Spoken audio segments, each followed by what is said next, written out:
Brother and lads, welcome back to Cossy Arsenal Podcast. My name is Cossy. Good morning, good afternoon, good evening, wherever you are in all parts of the world. Welcome back to the channel. Welcome back to a brand new video. We are still diving into the latest around Arsenal in the transfer market. Liverpool have now registered their interest to sign Romeo Lavia. No team has made a bid for Romeo Lavia between Liverpool and Arsenal, but both clubs are now pushing to sign Romeo Lavia, according to Fabrizio Romano. We're going to be diving into the Declan Rice story as well, because according to Sammy Makbo, Arsenal today have resumed talks with West Ham.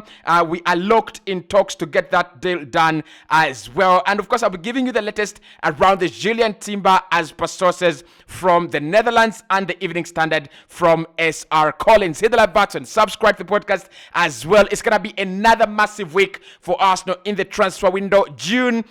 Towards the end of June and towards the beginning of July, that is when most of the big transfers, that is when most of the transfer activity actually happens. So we expect a lot of clubs to be busy in this time. We expect Arsenal to try to get some of these deals done, but we also expect some of the other clubs to come and push us onto these deals, especially now Liverpool are in for Romeo Lavia. They're trying to sign a physical midfielder, I understand, as per Fabrizio Romano, and Romeo Lavia is a player they're gonna try to get in this summer. Let's get this video to 500 likes, and of course in the comment box below, I want you to let me know in the comment box below if Arsenal get Declan Rice and we also get Jurrien Timber in this week, which other signing do you think, apart from Romeo Lavia, because I think Lavia is one that depends on the departure of Thomas Partey, do you think that is enough for our transfer window? Do you think that is enough? Arsenal should just end the transfer activity and then start selling until the end of the summer?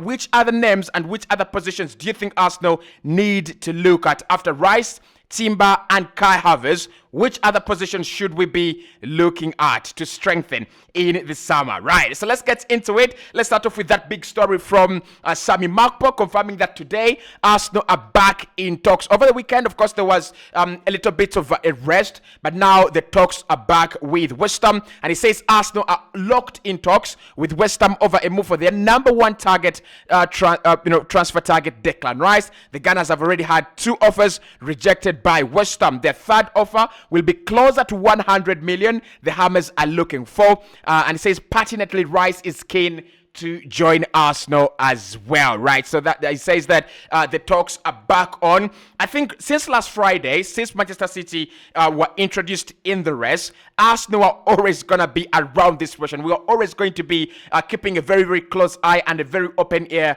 when it comes to the situation. I was expecting talks to come back on Monday, but I wasn't expecting Arsenal to bid on this day.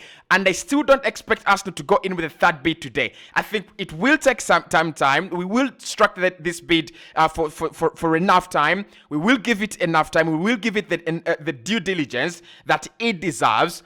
And if they turn it down, it will be game over. So West Ham are waiting for that Arsenal bid. Talks are ongoing between two sides to make sure that by the time we go in with our third bid, we actually know what we are doing. And this is very, very also important because Ben Jacobs has also been speaking about the strategy that Arsenal are using in this transfer window. And this is what he said. He says, if you think Arsenal are actually bidding low, you're actually making a big mistake. He says Arsenal have done what Arsenal always do.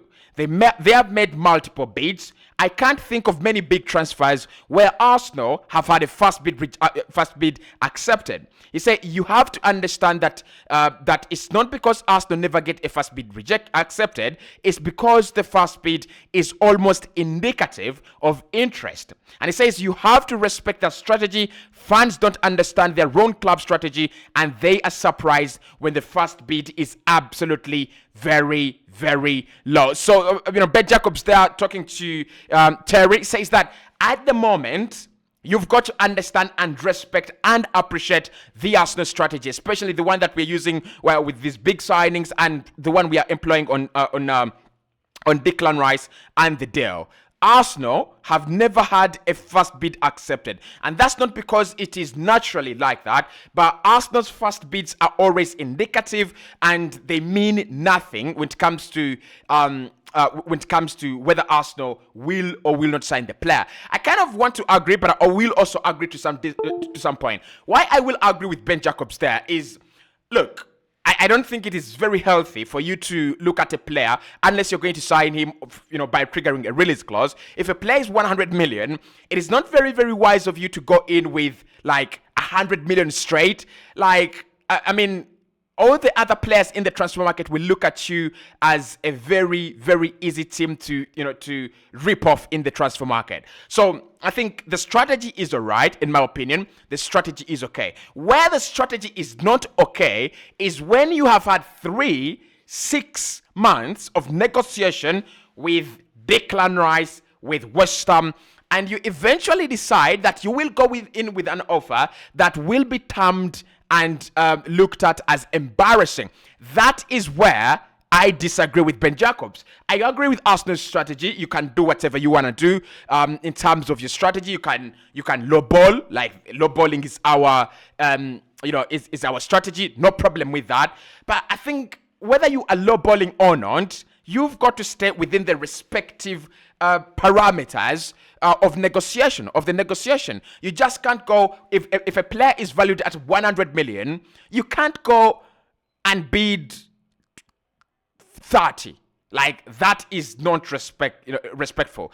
You remember that saga when Arsene Wenger wanted to sign Luis Suarez from Liverpool, and we offered 40 million, and Liverpool were on that last moment, and they told Arsenal, if you add anything to that bid, he joins you. He's going to be your player. If you add maybe 1 million, maybe 5 million, maybe 7 million to that 40 million, he will be your player.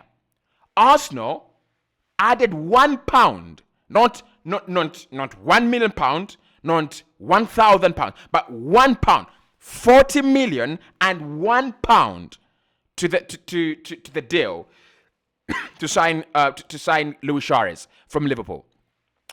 And that was the most embarrassing decision that I've had Arsenal have done.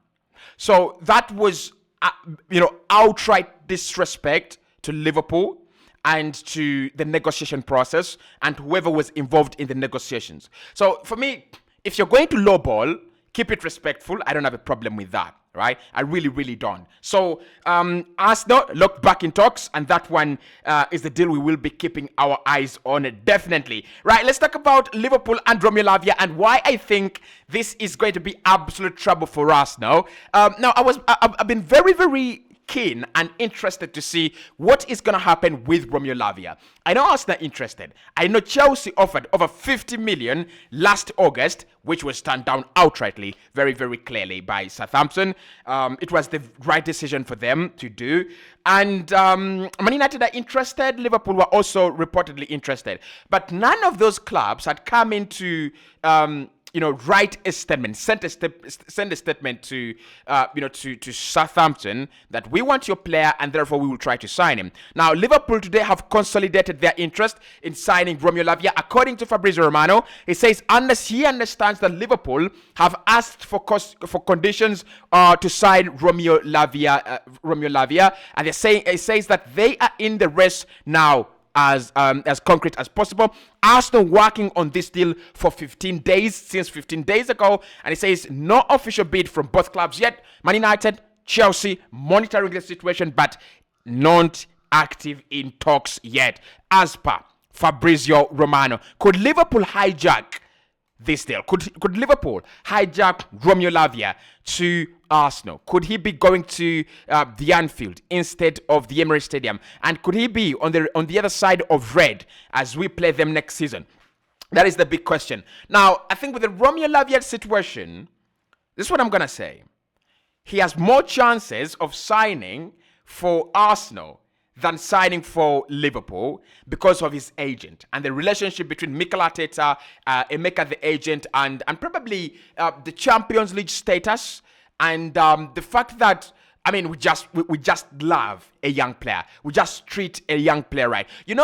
the way Dortmund treat young players, like it's very, very hard for you to steal a young player from Borussia Dortmund. I think in the Premier League right now, if a young player is looking for a project to join, it's the same thing with Kai Havertz, because Kai said, I looked at all the projects around Europe, I looked at all the projects around the Premier League, and I decided Mikel Arteta's was the best, not only in the Premier, but also in Europe. So I think with Romeo Lavia and Emeka, the agent, they'll be looking at where will my player get the best in terms of development. Where is he going to become a much better player? But this is the scare on this deal.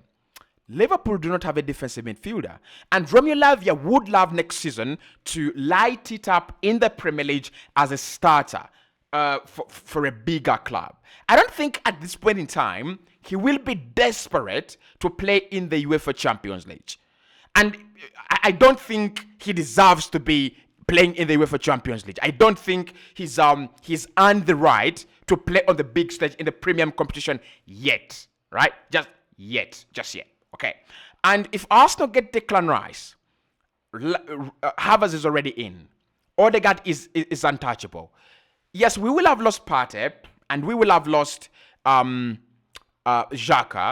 but Jorginho will be there. Okay. So Romeo Lavia will look at it in this way. I go to Liverpool, I'm either second to Fabinho, or I'm first and Fabinho is second. If Fabinho's season does not massively turn around, if his fortunes don't massively turn around in terms of performances, in terms of consistency, in terms of everything, every single aspect, next season, Romeo Lavia will be starting ahead of him. And that is why I'm very, very afraid that Romeo Lavia could actually go to Liverpool. He could prefer a move to Liverpool than Arsenal, because at Arsenal he knows, yes, I come in to replace Thomas Partey, but ideally it's going to be a box midfield of Alexander Zinchenko, Declan Rice, Kai Havertz, and Martin Odegaard. There is no way I'm starting ahead of those guys. Yes, I will be a squad player. I will get game time because Arsenal are playing in many competitions and high-pressure games are going to be on. But at Liverpool, I'm guaranteed a starting position.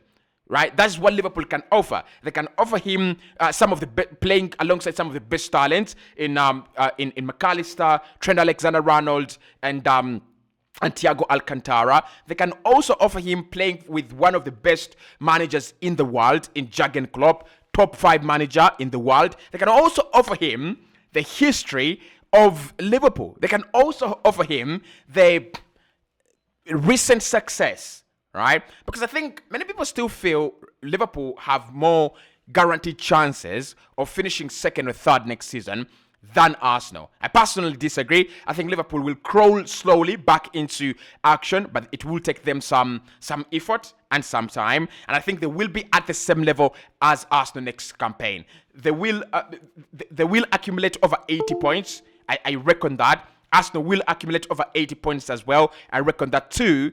But I think Arsenal will slightly be ahead. But anyway, Romeo Lavia, where do we think he is going to go? I think Arsenal are in trouble. Now, we've done this deal and we've talked about it for 15 days, but it's a deal that depends on so many factors. And that's why Liverpool, if they move as quick as they moved on the McAllister deal, they will actually sign him. Because there's such a quick ego in the market, Liverpool. And it's one of the things I've really admired about them ever since Jurgen Klopp came in. They just focus, zoom in on a target, and then just grab, with a lot of force and with very, very strong hands. So Romeo Lavia to Liverpool, it makes a lot of sense. I'm not surprised they're interested. According to Fabrizio Romano, I was looking at the Liverpool updates that is posting, and he said, you look at the likes of Manu Kone, they look at the likes of Kefren Thuram. They need a physical player. They're looking at a physical profile. And I think Romeo Lavia, the fact that he's been in the Premier League and played over, I think, 29 games for Southampton, proven that he's one of the, players to beat in the Premier League. And the relationship between Liverpool and Southampton, we cannot forget, they're such lovers in bed. Like, they're just lovers. To an extent that Liverpool's success in the recent years could be attached to, and it could be attached to the Southampton Academy. Mane, Virgil van Dijk.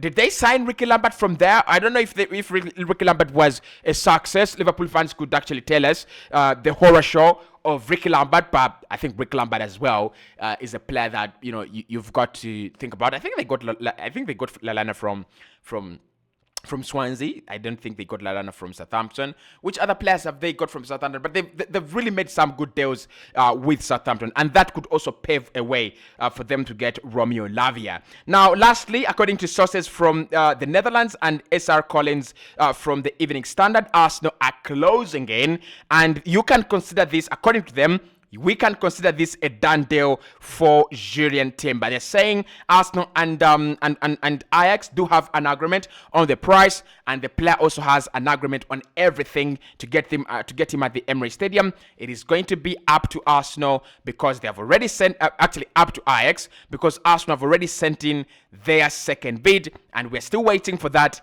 Here we go. We'll be diving into much of these conversations live in some of the shows that I'm preparing for you. I think we'll be having a couple of shows live. So hit the like button, subscribe, follow me on Twitter. You can follow me on TikTok as well. I'll see you right in the next one.